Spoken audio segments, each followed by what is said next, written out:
So now I'm wondering, and wondering if you're wondering this too. These are just things that keep me up all night. But we're in a war on terror, right? That's what we've been at war for the last 16 years. We're on a war on terror. And you can play with the semantics a little bit, right? War is massive terrorism, right? It's nothing but state terrorism, massive state terrorism. You see all the bombs and you look at right? Brian Williams loves the beauty of the bombs and the lights and the explosions and the terror that we are causing upon, the people that we drop the bombs on. So the idea of war on terror, is if war is terror, then can you use terror against war, or do you use war against war? Or, it's just weird because it's like terror is the idea that you're going after, and the way that you're going to defeat terror is with a shit ton of terror. So you're going to basically smash the shit out of terror with terror times 10, right? Terror to the 10th power. That's how you kill terror. And it makes me think, and Bill Maher's actually right on this, even though he pisses me off. If they go low, you go lower, right? So if terrorists are going to use violence, then you got to use even more violence. If they're going to put a bomb on themselves, well, then you need tanks and you need drones and you need, whatever else it takes. So I'm thinking about this, and it's a war against an idea, and we'll never win that war. So it sets up for us to be in a permanent war forever. And what's the solution to permanent war? How do you stop permanent war? That's institutionalized. 16 years, you cannot get more of an institution than, the permanent war that we've been on. Okay, the main idea here is German Americanism, okay? So I'm thinking that, can you go to war with an idea? And Tony Blair was like, well, of course you can. Look at communism. Right? In America, communists, to be a communist or socialist, it was basically a cuss word up until Bernie Sanders. And even then, he's a socialist, right? And he's a democratic socialist. Not a communist, I'm a democratic socialist. And so there's still a lot of, I'm kind of on the left, but I'm kind of not, I'm socialist, but I'm not a communist. I'm a socialist, but not a communist. And that's a fair distinction. I think that's actually important, and actually, when it comes down to it, the synthesis between the two, right? One thinks with its heart, one thinks with its head. So why don't we have a combination of the two? A war against an idea. Can you go to war with an idea? And yes, in our culture, communism was basically killed and destroyed. Now, around the world, I think we lost that propaganda war. I think a lot of peasant societies, embraced the ideas of socialism and communism, and they were successful with it, or it helped their society out, much more than laissez-faire capitalism, casino-style, Russian roulette kind of capitalism.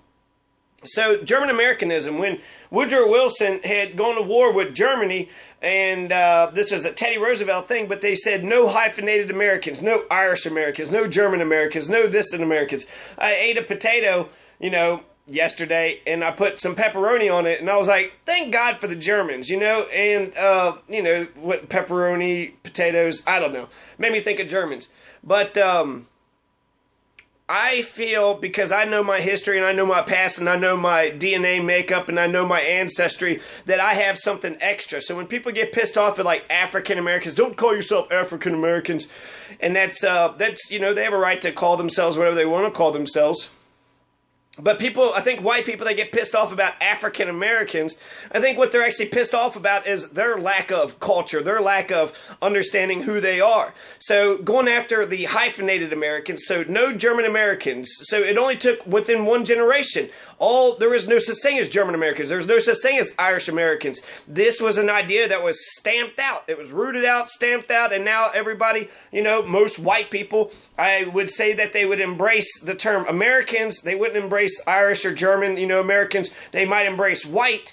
But there's a lot about nationalism that we're not even talking about. So, okay, great, be a proud American. This is my country. My country, 'tis of thee, sweet land of liberty, right? But I grew up in Kentucky, right? Went to Gallatin County High School. I went to Xavier University. I went to University of Louisville. I have lived in different states. I've lived in Florida. I've lived in Chicago, Ohio. And so what does that make me? Am I Ohioan? My Kentuckiness, played a part into my identity. So, and so I don't think we've actually talked about nationalism very well here. So, okay, we're all Americans, but is Washington Americans different than Montana Americans, different than Floridian Americans? Yes, of course, but how much state pride is there? The federal government trumps over the states, so does that mean we're all just Americans and none of the state lines even mean anything? And if that's true, does that mean we're going to destroy the federalist republic that we created here?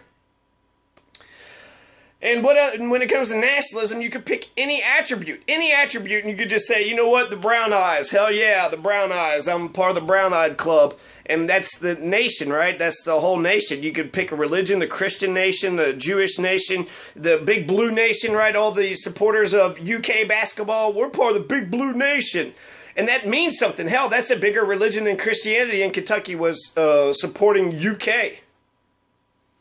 So that's what I think about when it comes to African Americans, white people, when they look at that. It's not so much that they hate the idea that black people are trying to, that's accurate, right? In fact, it's accurate for all of us. Since Africa is the homeland of all of humanity, that makes us all African Americans. And then, Caucasian, I don't even understand that. The land of Caucasia in Chechnya. Is that, okay, but seriously going on a diverted rant here. But I guess I feel like you can go to war with an idea. I was like, shit, you can go to war against an idea. You can go to war for, 50 years the Cold War went on? So for 50 years we're, in Korea, we're in Vietnam, we're saying communism is bad. We're going, even in our own population, there's the Red Scare, there's McCarthyism. Well, Emma Goldman got deported, and the Rosenbergs, I feel like I'm getting a little sketchy here, but for 50 years, I think I don't know, they might have been spies, but anybody that was targeted just for their political beliefs, just because they were socialists, just because they were communists, all those bombs that are being dropped in Nicaragua and El Salvador, Ronald Reagan was dropping all those bombs. And he was saying it was against communism, right? Grenada, it's against communism. And, it's, what the fuck? Like, helping Bin Laden, giving Bin Laden his weapons because it's against communism. And then they had to find out if Fidel was a communist or not. Then, Nelson Mandela. So it's like, just for the fucking idea, we're going to war over the entire world over a goddamned idea, and it's a popular idea. It's a popular idea that the people love. Yes, the people deserve the right to eat. They deserve the right to have bread and housing and food and clothing, and hell, why don't you give them some fucking land too? Let's even, all this shit out. Abraham Lincoln had a land reform program. So, I don't really have a conclusion to this. This is just me wondering out loud. But yeah, essentially, I guess it just baffles me, or it just I had an epiphany. Yes, you can go to war against an idea. So can you go to war against terrorism? Yes, you can. And is terrorism bad? It's violence, and it's very bad. But revolution, right? Wouldn't George Washington have been a terrorist? Yeah, he would have been. And so, and then war. The solution to permanent war is permanent revolution. Okay.